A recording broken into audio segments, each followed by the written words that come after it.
रूस धीरे धीरे अब अपने पैर पसार रहा है। जब रूस की शक्ति बढ़ी तो एक तरफ है अमेरिका की शक्ति, दूसरी तरफ है रूस की शक्ति। बात तब बढ़ी जब यूक्रेन के राष्ट्रपति ज़ेलेंस्की ने भी नेटो और यूरोपियन यूनियन की तरफ अपने कदम बढ़ाने शुरू कर दिए। रूस ने इसे अपने लिए एक बहुत बड़े खतरे के रूप में देखा और आमने सामने एक बार सीधे तौर पर आ गए, एक तरफ अमेरिका और दूसरी तरफ रूस।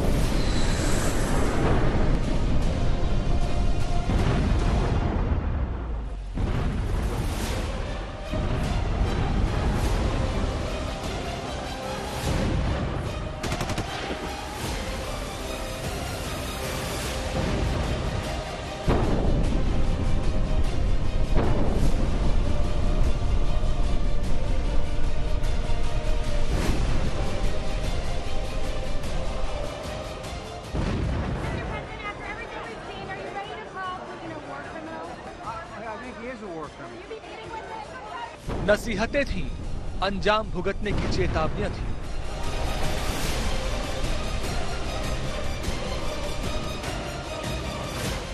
विश्व युद्ध छिड़ने की आशंका थी। कभी भी परमाणु युद्ध शुरू होने के भय से दुनिया सहमी थी। इस भय के पीछे हैं दो चेहरे, अमेरिका के राष्ट्रपति जो बाइडेन और रूस के राष्ट्रपति व्लादिमीर पुतिन।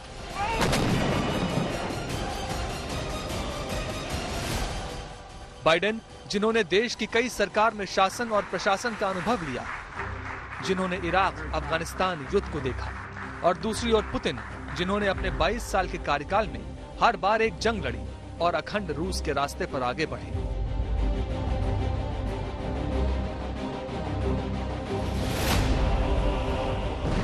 एक डोनाल्ड ट्रंप को हराकर बना अमेरिका का नायक और दूसरा रूस का अधिनायक। असल जंग तो इन दोनों के बीच है।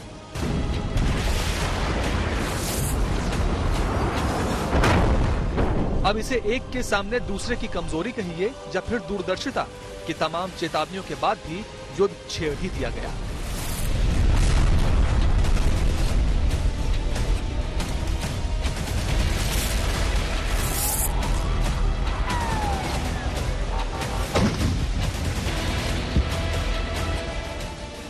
इतनी चेतावनियों के बाद भी पुतिन ने ये युद्ध छेड़ा क्योंकि उनको पता था कि नेटो कभी अपने ट्रूप्स ऑन द ग्राउंड नहीं सेंड करेगा। ये तो एक बात है।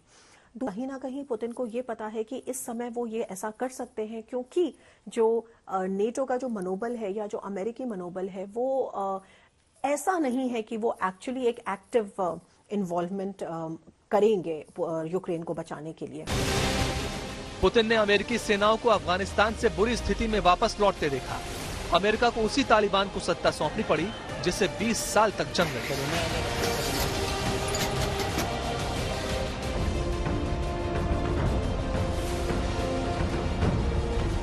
हमारे लिए क्या बचे, इंसान करिए आपने, ये हमारा कल की छीन लिया हमारा। I can't believe the world abandoned Afghanistan. Our friends are going to get killed. They're going to kill us. शायद पुतिन को यही मौका लगा और उन्होंने यूक्रेन की सीमा पर सैनिक भेज दिए। यूक्रेन युद्ध को बाइडेन की रणनीति कहिए या फिर पुतिन की दूरदर्शिता, लेकिन इस युद्ध के बाद दुनिया की राजनीति के समीकरण बदलने लगे।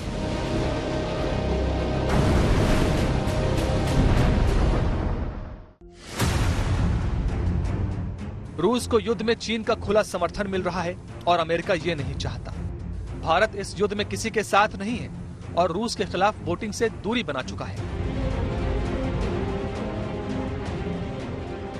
बाइडेन ने इसीलिए कहा कि क्वाड में शामिल चारों देशों में से केवल भारत ही रूस की आलोचना या विरोध करने में शेकी यानी अस्थिर है, लेकिन भारत की विदेश नीति भारत सरकार ही तय करती है। जो बाइडेन का इस पे बयान आया जिससे उनकी थोड़ी सी छटपटाहट जाहिर होती है कि भारत एक शेकी है और एक्सेप्शनली भारत ने ये काम किया है, लेकिन इसमें कोई इतनी चिंता करने की बात नहीं है क्योंकि उसके तुरंत बाद ही, मेरे ख्याल से एक दिन बाद ही, वहाँ के स्पोक्समैन अमेरिकी विदेश स्टेट डिपार्टमेंट के नेड प्राइस का ये बयान आया कि नहीं, हम समझ सकते हैं कि भारत की कुछ मजबूरियां हैं, भारत उसके तहत वोट नहीं दे सकता, लेकिन इसका ये मतलब नहीं कि भारत हमारे साथ नहीं है। भारत के साथ हमारा रिश्ता बहुत ही स्पेशल पार्टनरशिप का है, स्पेशल कंप्रेहेंसिव स्ट्रेटेजिक पार्टनरशिप का है। इसलिए हम भारत की ये बात समझ सकते हैं और इससे हमें कोई परेशानी नहीं है।